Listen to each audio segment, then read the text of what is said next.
Today's scripture reading is from the book of Luke in the New Testament, chapter 18, verses 1 through 8.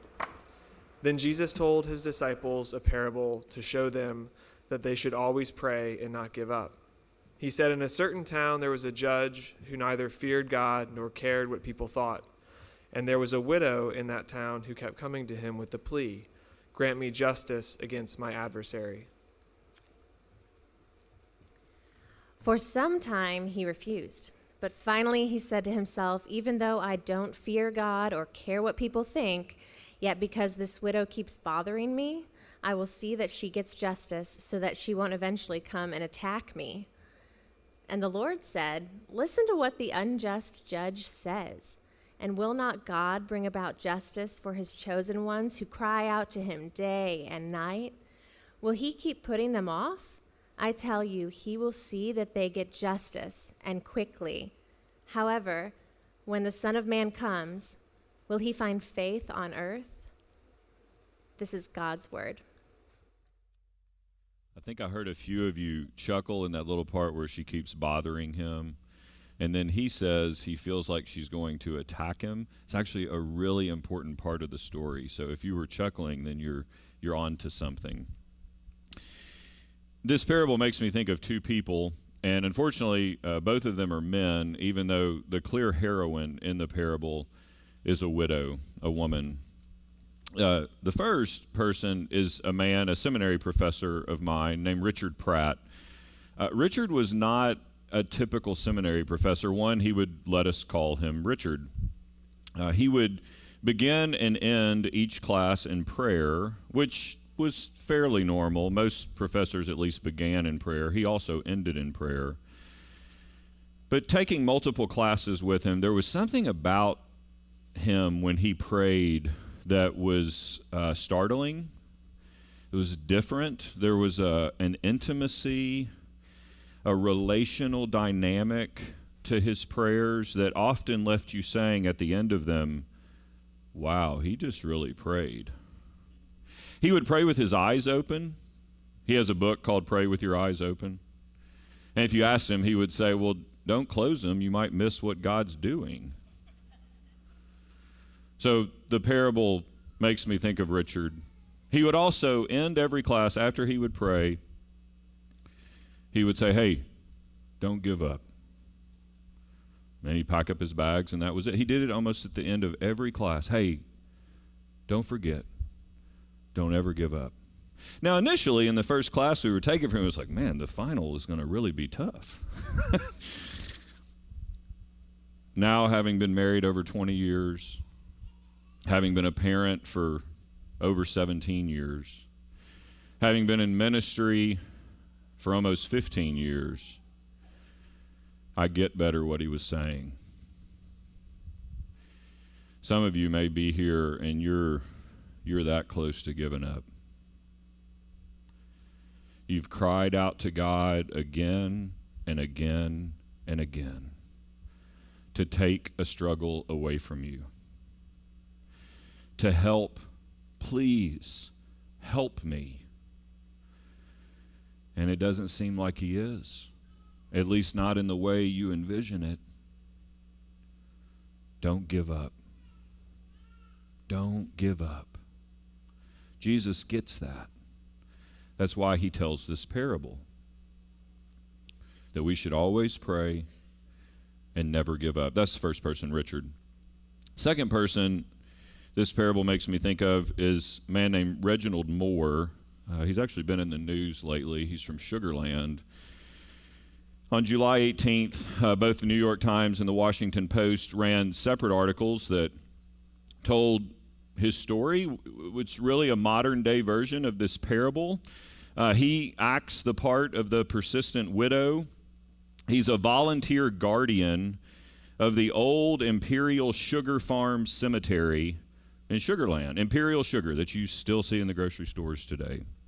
He's an African-American historian, activist, prison reform advocate, and reams of his research are now housed in the Fondren Library at Rice University. Reading from Rice's website, in Texas, Reginald Moore is known for his insistence on finding and preserving physical proof of the system that routinely leased out prisoners to local plantations and other private landowners, such as the Imperial Sugar Company. Now you know why he's a local guardian at the cemetery.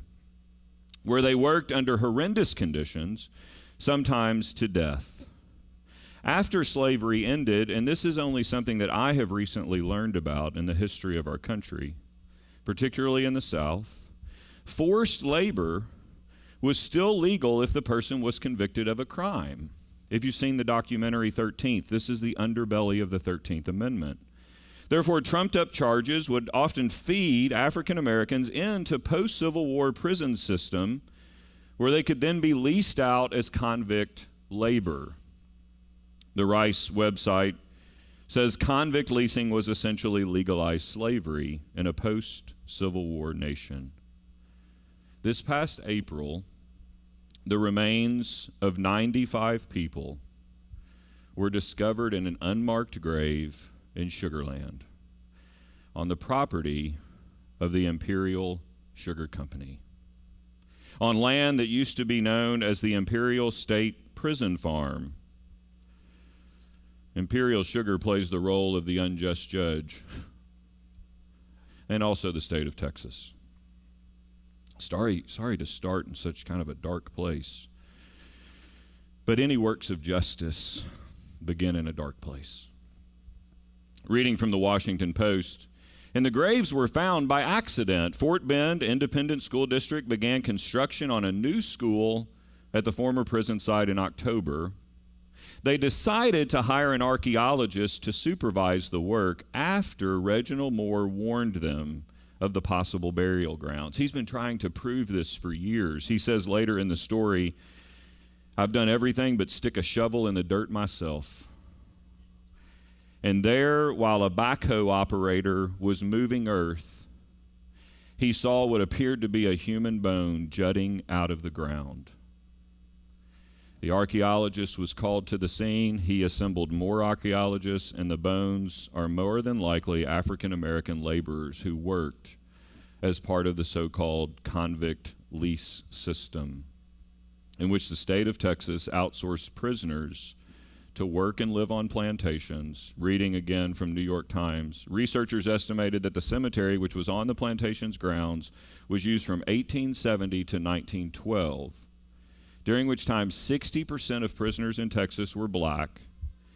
It's also when our capital in Austin was built and where the majority of the Texas railroad system was constructed. I don't know if you grew up in this state. I didn't grow up in this state, but I've learned this because I have children who have grown up in this state.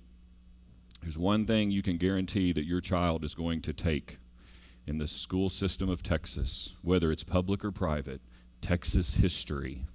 Every year around this time, kids will come home after the first couple of days of school. Hey, what you doing history this year? Oh, Texas history. Again?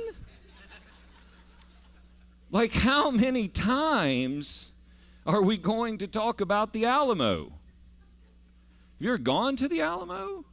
It's kind of disappointing after all the buildup.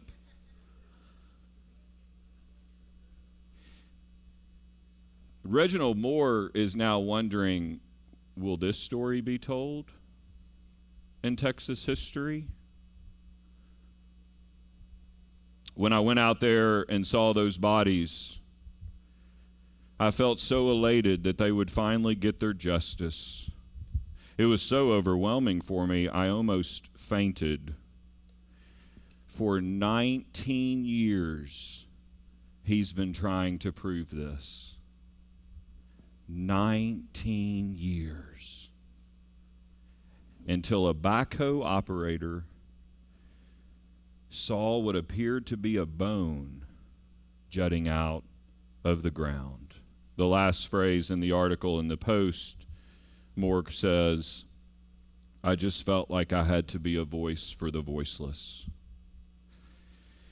Here's the most interesting thing about this parable. Let me read Luke's description before it starts. Luke writes in verse 1, Then Jesus told his disciples a parable to show them that they should always pray and not give up. Then he proceeds to tell them a parable in which prayer is not mentioned at all. Instead, it's a parable about justice. So in order to instruct people about prayer, Jesus tells a parable about justice. So the two must be related. And I really only have one point for you today. How? How are prayer and justice related? Let's begin by looking at the parable itself. And in this parable, you're going to see two things. A stark contrast between the two characters and a shocking comparison with one of them and God. First, the stark contrast. Jesus begins, in a certain town there was a judge who neither feared God nor cared what people thought. This judge is exactly what a judge should never be. He doesn't fear God, doesn't care about God. He doesn't care about people. Presumably, he only cares about himself. One New Testament scholar writes, within Luke's world, if you neither feared God nor had regard for people, and you were a judge, this signified one thing: thorough wickedness. This judge is exactly who a judge should never be. He's unrighteous and he's unjust. If you notice in the call to worship, often both are paired together, righteousness and justice of God. In Hebrew, the word for righteousness is tzedakah. It's an ethical standard, but it's not just about what's right and wrong. There's a relational component to tzedakah. It's pursuing right relationships with people. Things are right, things are good, things are at peace, because I am committed to treating all people, as we said earlier in our litany of justice, to treat all people with respect because they're deserving of dignity. That's righteousness. The Hebrew word for justice, mishpat, it can refer to retribution or retributive justice, which are essentially consequences for bad behavior, eye for eye, tooth for tooth. But more often, especially in the Bible, it's restorative justice. Mishpat is about helping the vulnerable. It's about lifting them up. It's advocating for those who go without. It's doing Yes Prep. Yes Prep is a school that seeks to pursue justice and equity. They are seeking to change social structures that are preventing injustice. To be righteous and just is to be radically selfless. And this is what the Bible not only envisions of God, but it's what envisions for us as humans bearing the image of God, his goal for us, which means it's precisely the opposite of this judge. He's unrighteous, he's unjust. Listen, justice is not blind. Justice sees God, and justice sees other people. Finally, the judge is on the far end of the continuum of power and privilege. He has a lot of power, has a lot of privilege. He's a great example of the adage that power corrupts and absolute power corrupts absolutely. That's the judge. If the judge is exactly who a judge should never be, then the widow is exactly who a widow always was, especially in this culture. There was a widow in that town who kept coming to him, the judge, with the plea, grant me justice against my adversary. We don't know any of the particulars, but that's really not the point. The point is that, like any widow in that time, she was needy, she was vulnerable, hopeless, she had no influence, though she did have a voice. She's really only got one weapon: persistence. And man, she knows how to use it. She has no other leverage to get the justice she seeks. And she's on the opposite end of the continuum of power and privilege. She's actually a wonderful example that poverty is not just about a lack of money or material wealth. Poverty, listen, is a lack of options. Most of you in this room have tons of options. Look, I'll be candid with you and say, if I lost my job, please don't, Leo and Valerie. If I lost my job tomorrow, I have a family of 5 to support, and I would be fine for months, even years, because of supportive family on both sides, because of friendships that I have that I'm connected to help me find another job, and savings in a bank account, most of which was given to me and not earned.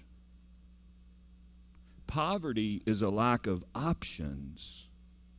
So Jesus tells this parable, and often he does this in parables. We've seen this every time. There's stark contrast. There's turning reality upside down. There's significant reversals. And he begins by setting the reader up for what? A complete and utter failure of justice. There's no way this story's going to end well. This is so broken. You have a helpless, hopeless victim whose life rests in the balance of an unjust and unrighteous judge. He holds her life in his hands. And then a very surprising thing happens. The victim doesn't act like a victim. And some of you need to hear that.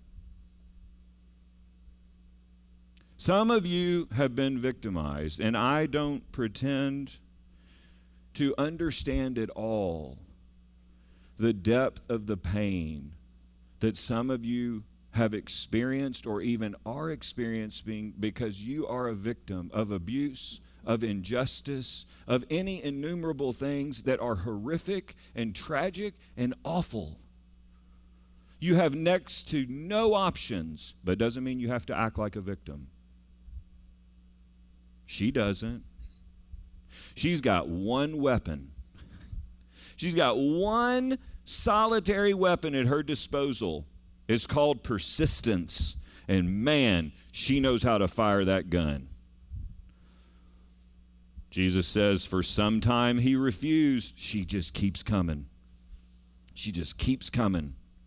But finally he said to himself, even though I don't fear God, you can hear the exasperation, even though I don't fear God or care what people think, yet because she keeps bothering me, I will see to it that she gets justice so that she won't eventually come and attack me. This is so surprising. This judge, he doesn't care what God thinks about him. He doesn't care what people think about him. He winds up caring about what a widow thinks about him. It's so shocking. The literal meaning why this is to talk about those of you who kind of chuckled, or I thought I heard you chuckle. The meaning of the verb that is translated keeps bothering me is actually a lot more vivid. It means she's going to give me a black eye. Which is why he also says that this is starting to feel like a physical attack. He is motivated by her astonishing behavior. That's what one New Testament scholar writes. Joel Green, I was most helped by him. This is kind of a long quote, but stick with it. She is acting so out of the norm that he muses she may even be capable of assaulting him with more than words. The language Luke uses is startling, perhaps even humorous, borrowed as it is from the boxing ring, for it invokes images, of the almighty, fearless, macho judge cornered and slugged by the least powerful in society. It's like C.S. Lewis, Prince Caspian, Reepicheep, the little bitty mouse. And then this final sentence. Listen to this. Jesus accents the astonishingly uncharacteristic initiative and persistence of an allegedly impotent woman in the face of injustice. Just because you're a victim doesn't mean you have to act like a victim. What's your one weapon? What is your persistence? Jesus concludes, verses 6 to 8. The Lord said, "Listen to what the unjust judge says. And will not God bring about justice for his chosen ones?" Okay, we did the contrast.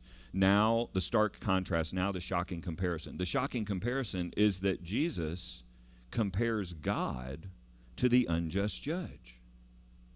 And will not God bring about justice for his chosen ones who cry out to him day and night? Will he keep putting them off? I tell you, he will see that they get justice, and quickly. However, when the Son of Man comes, will he find faith on the earth? Now, we'll talk a little bit about that last question. But first, the only way this comparison, this shocking comparison of God to the unjust judge works is to use lesser to greater than logic. It's the only way the parable makes sense. Jesus is saying, if this, responding to the widow, is how an unrighteous and unjust judge treats a persistent widow who won't stop crying out to him for help, then how much more will our righteous and just God, by way of contrast, respond to our cries when we cry out for help? And not only our cries, but our pursuit of justice on behalf of victims of injustice when we hear them crying out for help. Now, this is getting us into the relationship between prayer and justice finally. We had to kind of walk our way through the parable. Now we're going to talk about the relationship between prayer and justice. I want to give you two nots, two things that the parable's not saying, and then one thing it is saying. Jesus is not giving us here a particular method of prayer, as though all we need to do is wear God out. Just pray the same thing over and over and over again, getting what you want by way of repetition. That's not what Jesus is teaching here. He is teaching that there is persistence involved in prayer, but there's also a constant openness to and confidence in the God who will be just. That God is a God of justice. He will ultimately put all wrongs to right, but it's going to be according to his sovereign plan, not the way I think it should work out. Second knot. This is about the question at the end. Jesus says, when the Son of Man comes, referring to himself, will he find faith on the earth? Commentators point out that this question it's not about faith in general. You know, like the secular version, the Oprah Disney version. Just believe. Just believe.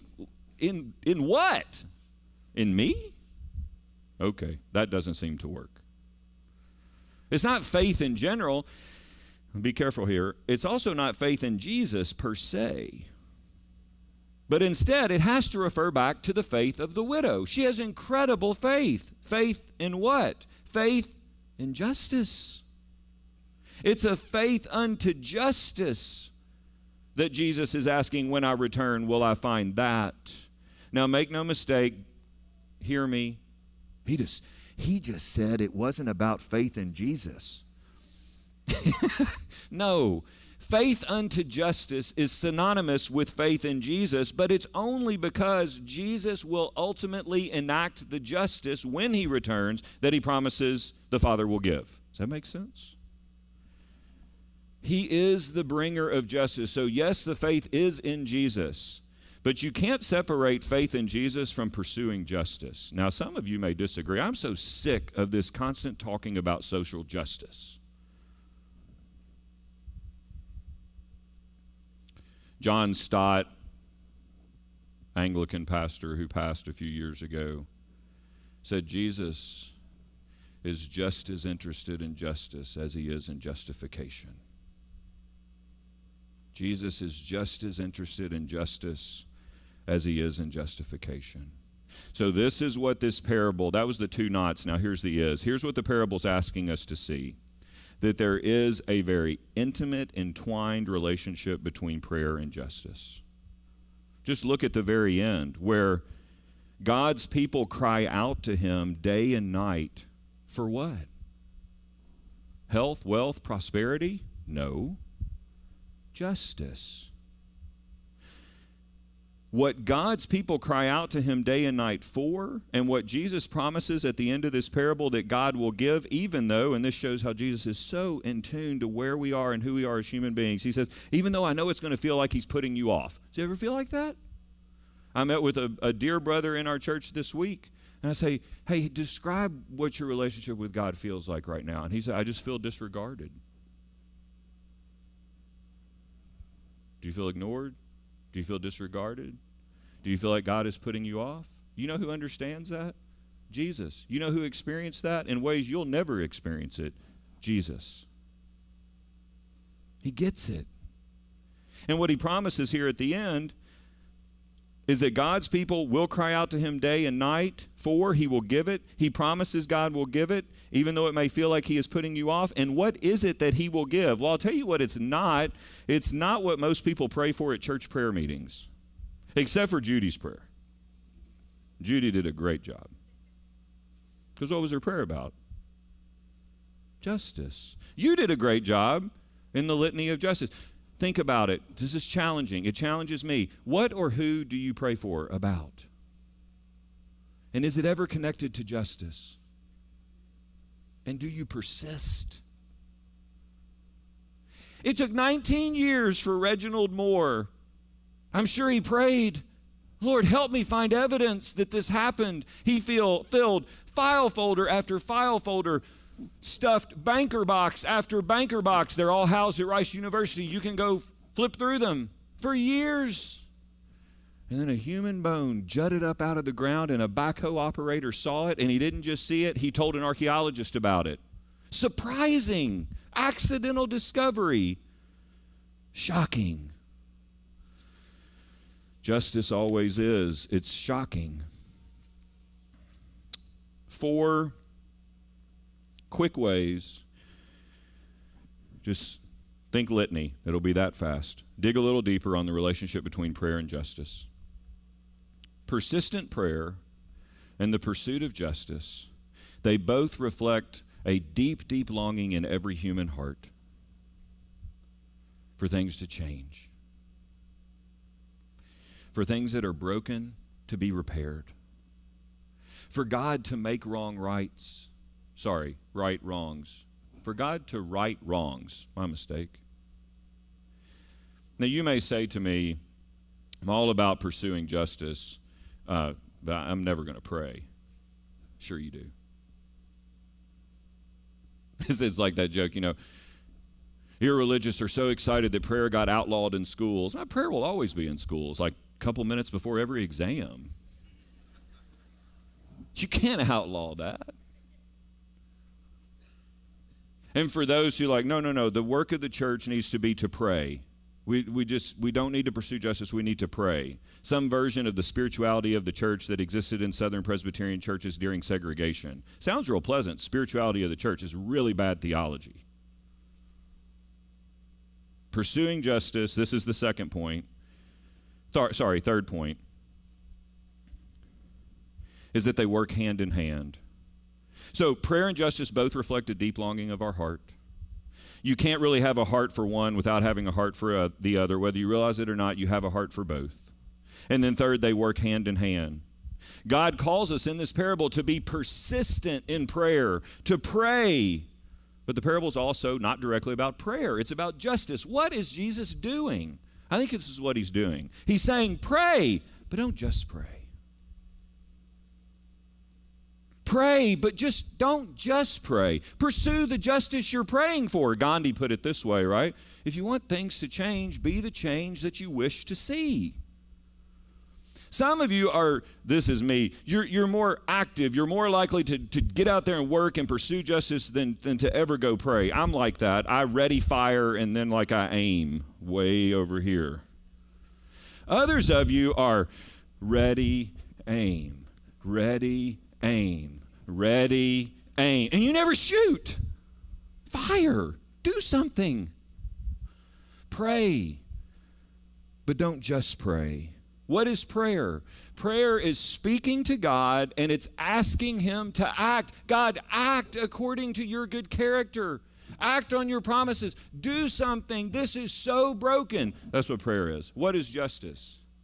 It's you speaking up yourself on behalf of someone else. It's you acting on behalf of someone else, in particular victims of injustice, according to whatever gifts and opportunities that God gives you.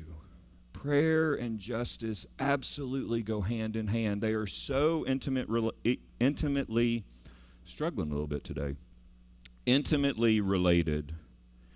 Final way, they both require a Sabbath rhythm. Prayer is hard work. Ask Jesus. He prayed so hard in the Garden of Gethsemane the night he was arrested that he started sweating drops of blood. It's hard work to pray. But then he rested. Not my will, but yours be done. There's a Sabbath rhythm to prayer. There's also a Sabbath rhythm to pursuing justice. Have you really ever pursued justice in an area of injustice? It will wear you out. So you have to find rest. You have to be able to rest in God's sovereign plan and keep at the work of justice. Final thing to think about. I already said it when I quoted Joel Green. What motivated this unjust judge to grant justice to the persistent widow was her shocking behavior of persistence. But think about this. What motivated our just and righteous God? He engaged in the shocking behavior himself. Whereas the unjust judge responded to the shocking behavior of the widow, our just and holy God engages in shocking behavior himself. Let me read you what I mean. This is a little bit of a complex couple of verses. It's in the book of Romans, chapter 3, verse 25 and 26. Martin Luther, great reformer, said this is the most important paragraph in the entire Bible. God presented Christ as a sacrifice of atonement through the shedding of his blood to be received by faith. He did this to demonstrate his righteousness to demonstrate his justice or his righteousness, so as to be just and the one who justifies those who have faith in Jesus. Stick with me. I just got like 1 minute. In order to be just and to be the one who justifies those who have faith in Jesus, God had to engage in shocking behavior that makes the persistent widows bothering so pale in comparison. What do I mean? He had to become an unjust judge. Jesus didn't deserve to be punished. God, in relationship to Jesus, we called it a shocking comparison that Jesus would say, God is like the unjust judge. In relation to us, no. But in relation to Jesus, he is the unjust judge. He punished him instead of punishing us. He rejected him so that he could accept us. He delivered Jesus over to death so that he could deliver us from death. That is all not deserved by Jesus. And guess what? It's not deserved by us either. Jesus picked 3 disciples to come to the garden with him to pray when his head burst into drops of blood. Peter, James, and John. He said, guys, come with me to pray. Come with me to persist in prayer. Remember that parable of the persistent widow that I told you? That's what I want you to come do with me. You know what they did? They fell asleep. They fell asleep. And God became an unjust judge even though they fell asleep. He punished Jesus to deliver the sleeping disciples. Do you struggle to pray? Do you sometimes fall asleep? Scott Sauls has a great line. He says, the next time you fall asleep when you're praying, just imagine what it's like when a newborn child falls asleep on his father's lap. That's the kind of comfort and grace that God provides because he meted out the punishment we deserve against his son. Father, thank you for this series in the parables. They are mind benders at times. They create disconnects and are filled with stark comparisons and just shocking things. And you're the teller of the greatest stories. And thank you for the privilege of going through them this summer. Would you meet us now? Help us to fellowship with you at your table, enjoying that you have paid for everything. In Jesus' name, amen.